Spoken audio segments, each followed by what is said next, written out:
markets. And I think they did 70% a year total return for several years. And that is what would happen just because the gush of capital would raise the currency price as well as raise the price of the securities.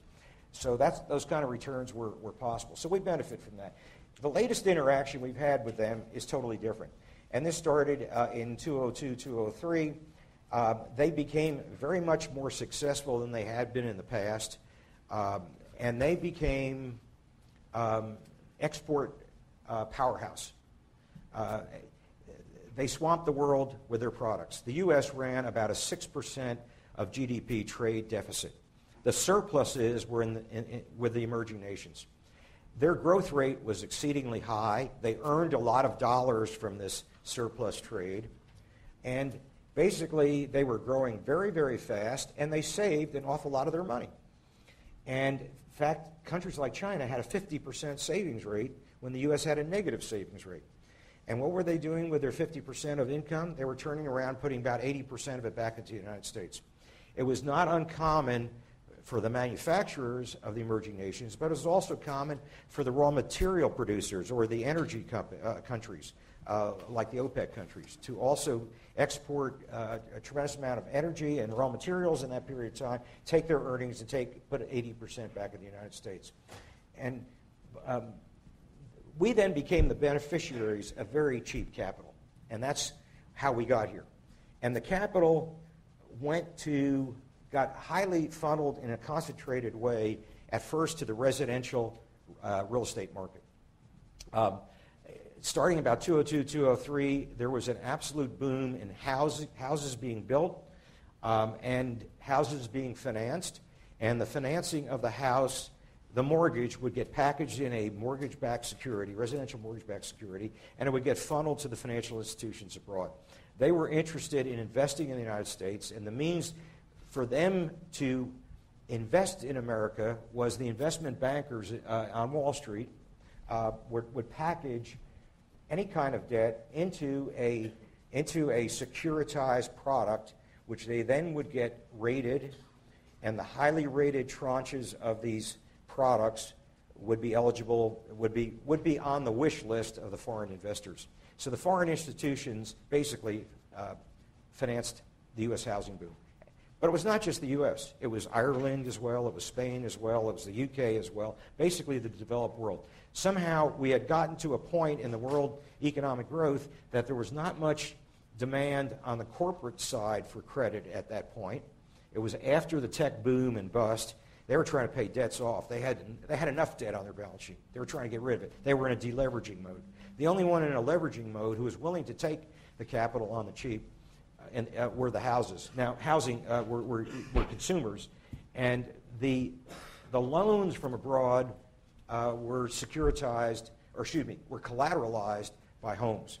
In fact, the U.S. consumer not only built a lot of homes and bigger homes, but on top of that, they would finance more than the value of the house or refinance your existing real estate and extract funding for other uses. And all the funding was collateralized by the house. That's a process called MU, mortgage equity withdrawal. We were in the U.S. we were extracting about $600 billion a year of borrowing collateralized by our house in excess of the value of the house. To give you an idea what $600 billion is, if you have a GDP of 15 trillion, 1% is 150 billion. So we're talking about 600 billion. That's an amount equal to about 4% of GDP. So basically, we were cashing out 4% of GDP and going out and spending it wherever we wanted on anything we wanted. But the debt was collateralized by the house.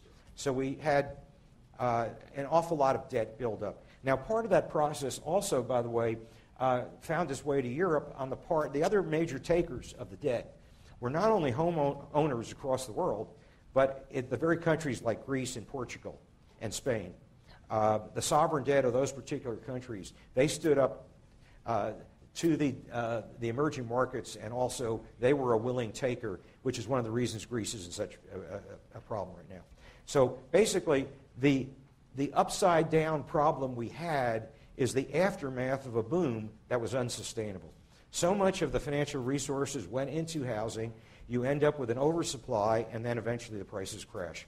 Obviously, it's something we're used to and we know all about here in Austin. All you have to do is drive downtown and see the empty condos. They're a result of oversupply from that process, and the prices are cratering. So this became common through the United States. By the way, Texas, somehow, we were not as affected as most places were in the U.S.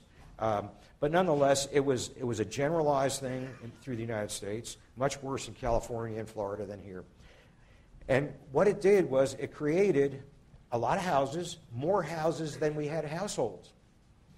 And if you have more houses than households, then eventually that gets found out in the form of houses for sale or investors with empty houses looking for someone to rent.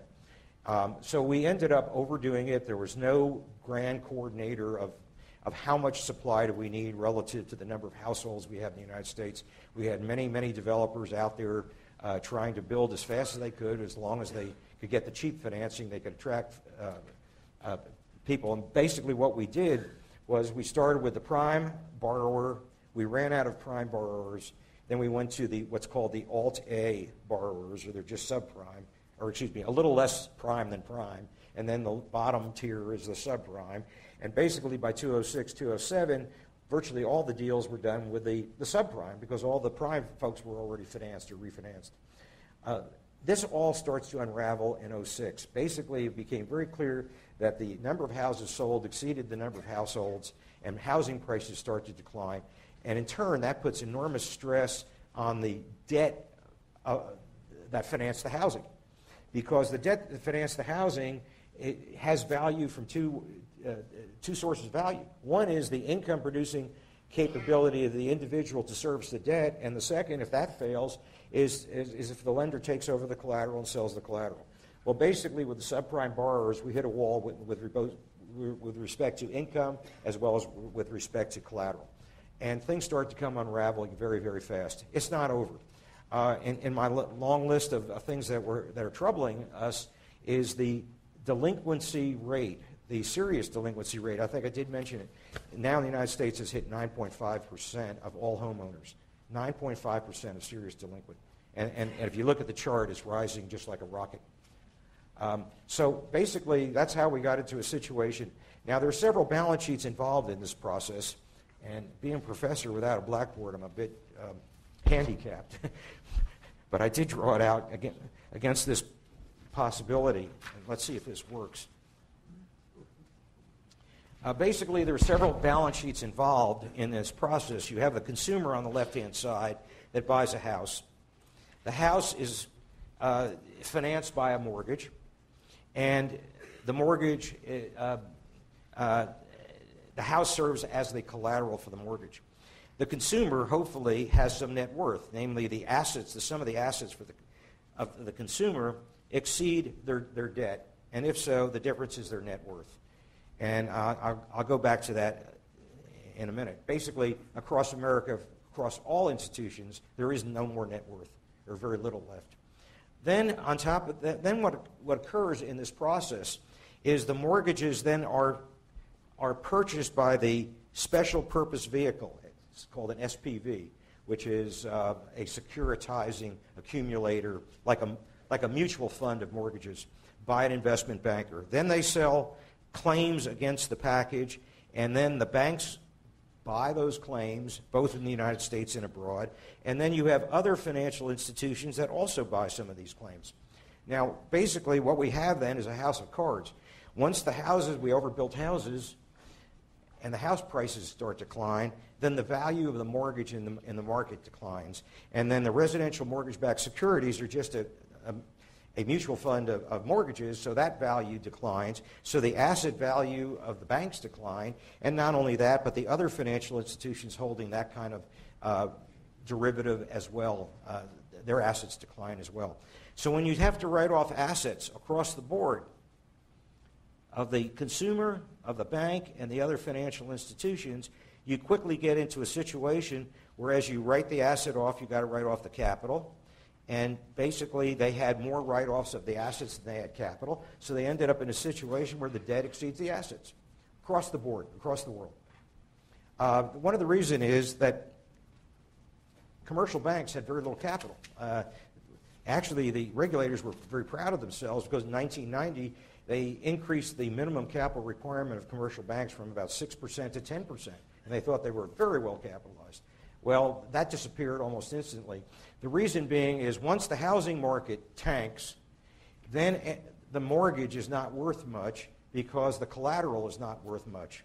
And various people will, even if they have the income, not service it because they have more debt than they have asset value. So they'll basically walk away from it.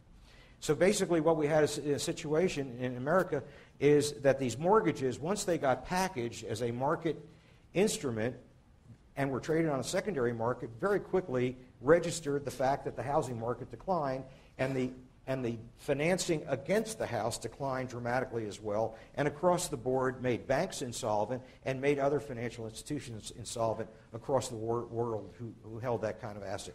And it was not just residential mortgage-backed securities. It was also commercial mortgage-backed securities. And it was virtually any other kind of housing debt. So basically, very quickly, and because of their concentration of these mortgage financing assets to them, it's an asset to them, they basically wiped out their capital very quickly. So that's how we got into the situation where we were upside down, and we were upside down across the board. And it's going to get worse than this because their upside downness has now put the U.S. government and the Fed in the same situation, as well as virtually all the GSEs, government-sponsored enterprises as well. So this crushing down of assets, as I proceed, you're going to see it rolled over to the government as well. And basically, we're a country of upside-down entities, with maybe one exception, which I'll get to. So that was the situation. This was our upside-down situation. The consumer basically signed up for more debt than he could handle. So he had an income problem and he had an asset problem. Then from the government point of view, how do you handle this? Well, you've got to support two things. You've got to support income and you've got to support asset values. And that became the problem of the government, and they attacked it in two ways. At the fiscal level, at the government level, the TARP legislation of the $700 billion, I guess a year ago, November, was originally designed to buy the assets to make the assets worth more in the market, but they quickly figured out that $700 billion didn't come close to creating a fund large enough to buy all these underwater assets at this point. So basically they took the funds and wisely instead used the TARP money to recapitalize the banks so that they would not be regulatorily insolvent, so that the regulator was not obliged by law to go in and take the keys, liquidate